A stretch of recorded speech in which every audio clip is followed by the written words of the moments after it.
Hello there, and welcome to this video on where I tell of my Maths-ocistic experience of university. A little bit of background information. So I was raised in the States, and at the age of 15, I moved to England. Originally, it would have been Scotland, but England because of healthcare reasons. Um, And yeah, one big benefit of moving out of the States is universities are not as expensive. So that was definitely a good thing. So I was focused on mathematics all throughout my childhood and school years. I was in the upper set of maths at high school in England. I did A levels in maths for the physics, and chemistry, coming out with A star, A, B, respectively. I applied to Cambridge for mathematics. I got an offer, but I declined it because I want to focus on life and actually enjoying it. Um, not comment on others who went to Cambridge.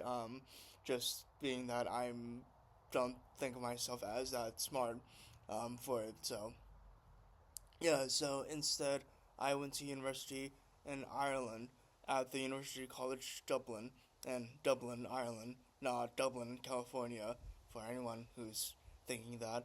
Um, so that was, unlike in England, that was a 4 year degree program, whereas here it's a 3 years for bachelor's.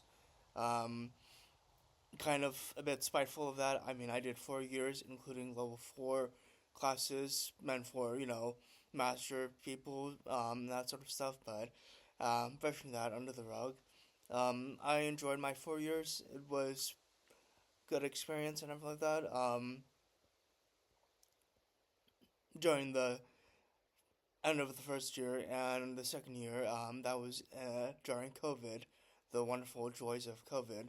And I spent the whole of the second year at my house in England studying virtually um, for my degree, which, kind of sucks, but that's life throwing shiza your way. So all you can do is just smile at it. But yeah, so the degree that I did was in applied and computational mathematics, and the biggest accomplishment in my mind is growing my hit list of mathematicians, i.e., mathematicians that I really hate, such as Cauchy, um, Gauss, Riemann. I really hate Riemann differential geometry. Um, Lorentz, kind of. I mean, the good thing and bad thing is that all of them are already dead. So happy thoughts, but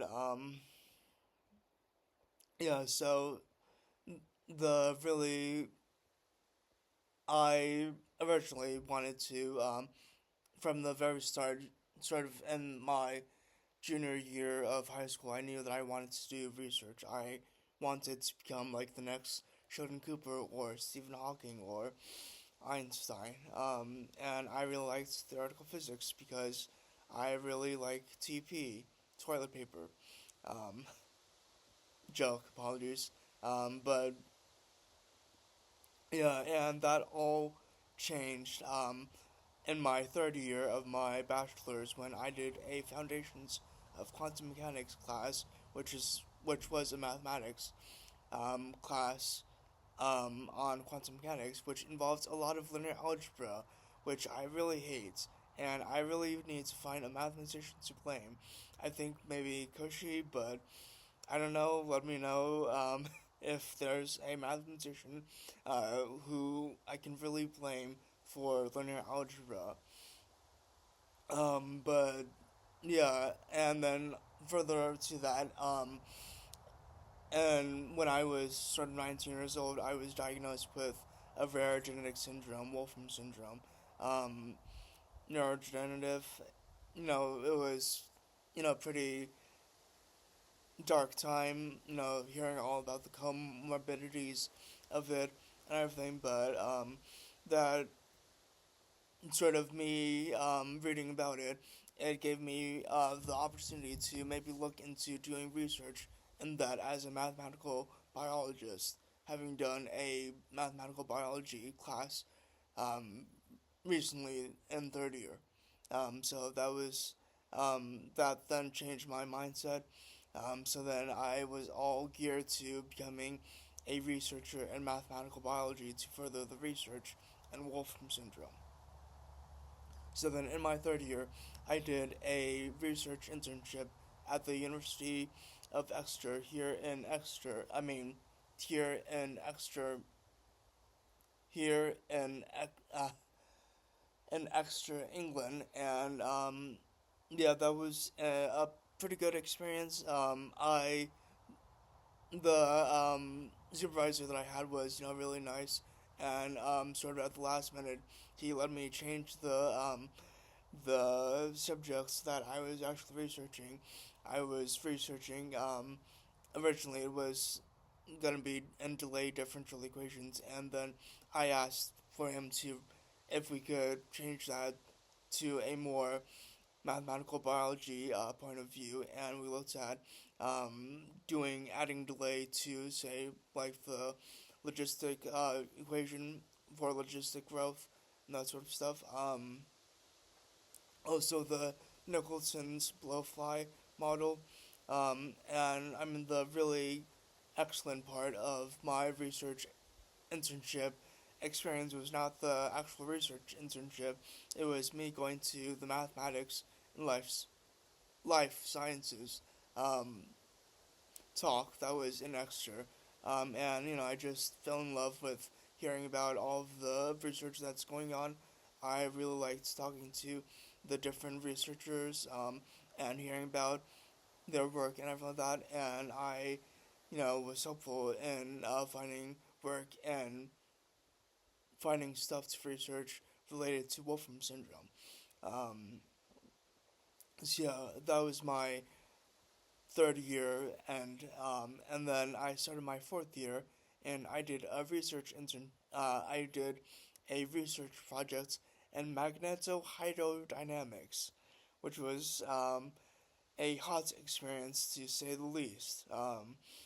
Not that great, but I mean I got through it.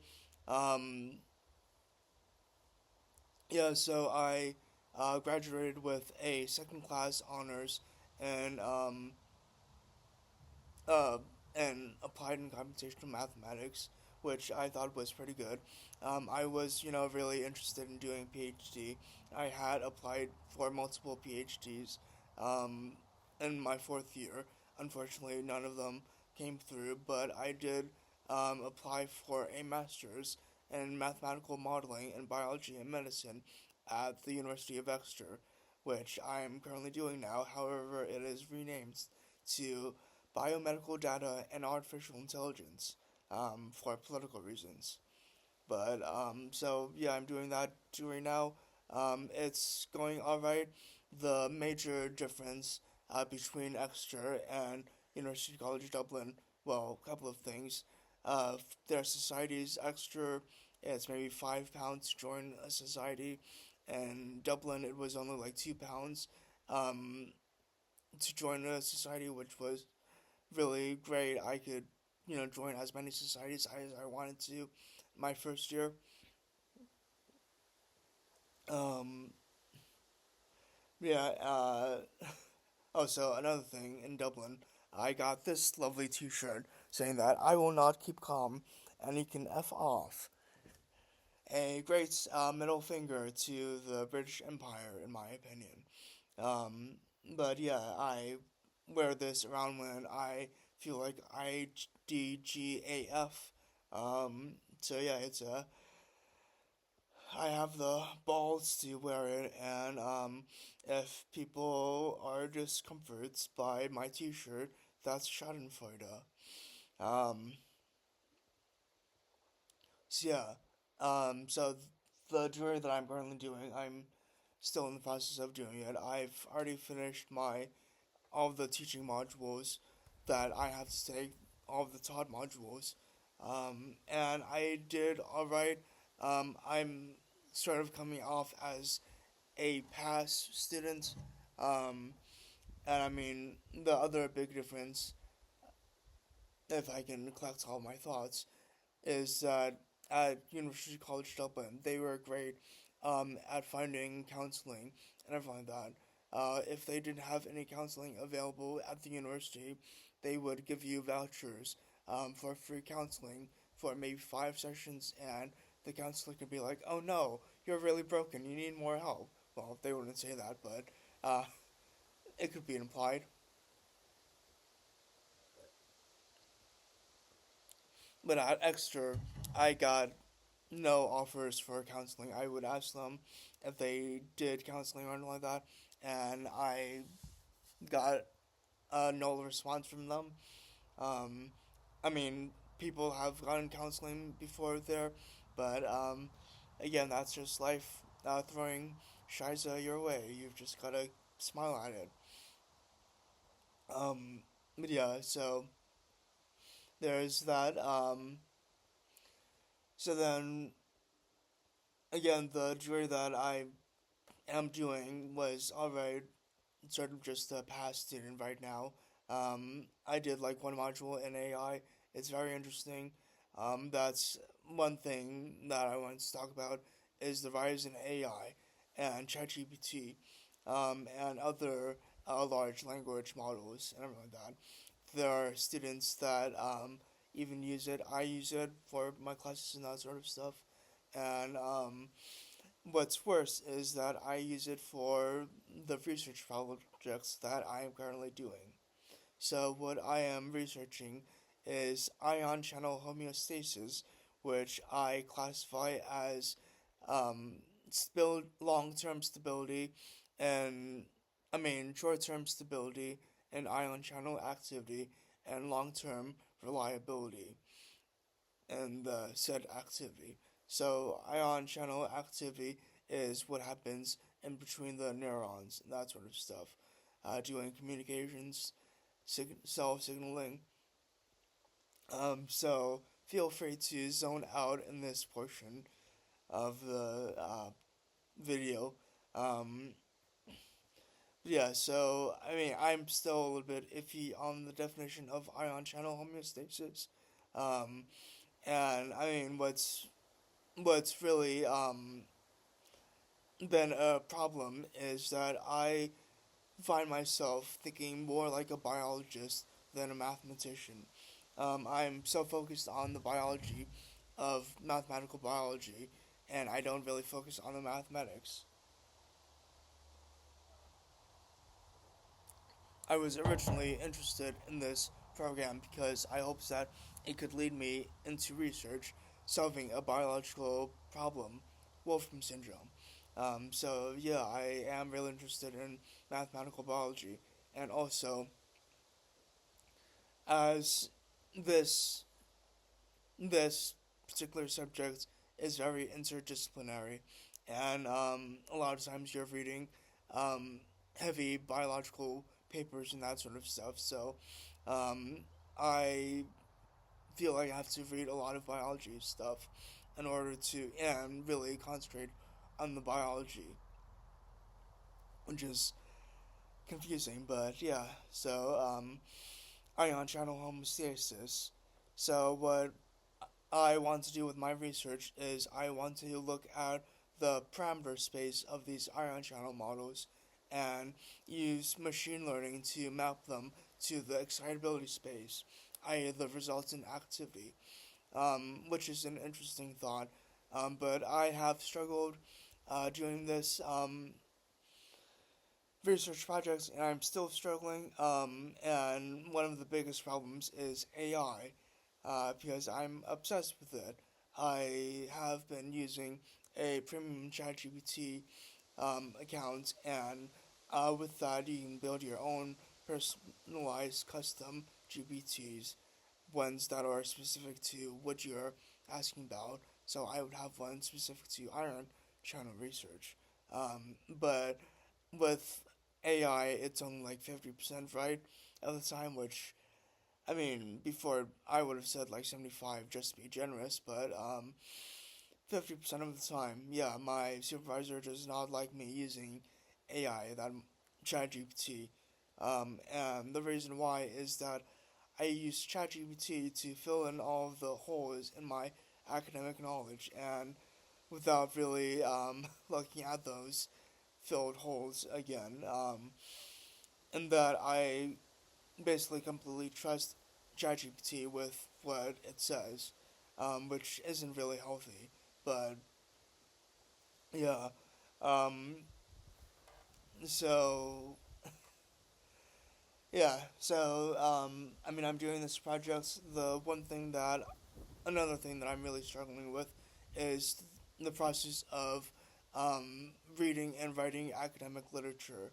Um, One downside in doing a degree in, well, not in America, is that in the States you have to do all these extra courses, you know, during your degree. So if I were doing a mathematics degree in the States, I would have to be doing English classes as well.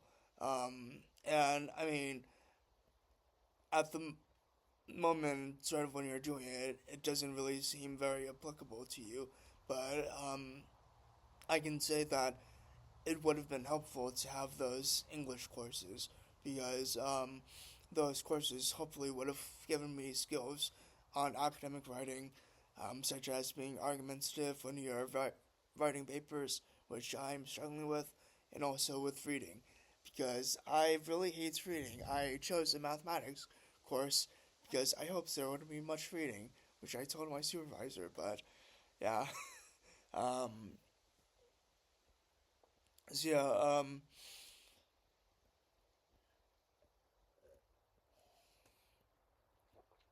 with the so with this summer dissertation, I've actually gotten a deferral for it. So that means that I've got until December to work on it, which means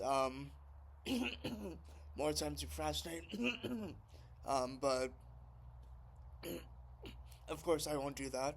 I mean, I'm trying to work on it. Hopefully, this will give me a little bit of motivation after doing this video.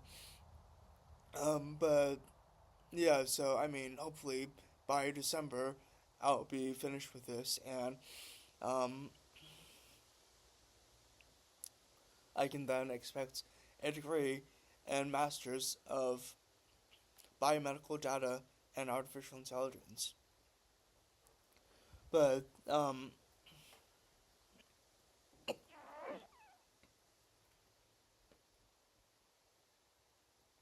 sorry, not sorry. I'm slowly dying. Um, but with this sort of focus on mental health that I've had recently, I've realized that I really want to help out with mental health. I, as a counselor or something like that. So, I mean, I'll maybe take a year out, and instead of being a math-sochist, that is, I would rather help masochists. Um, I'd like to help people out with their shit. Um, Apologies for the language there. They're scheiße. Pardon my French, rather German, but yeah, because I've gone through scheiße myself, so yeah, but that is it for this video. Um, uh, Now, excuse me while I go get some poison and don't do drugs.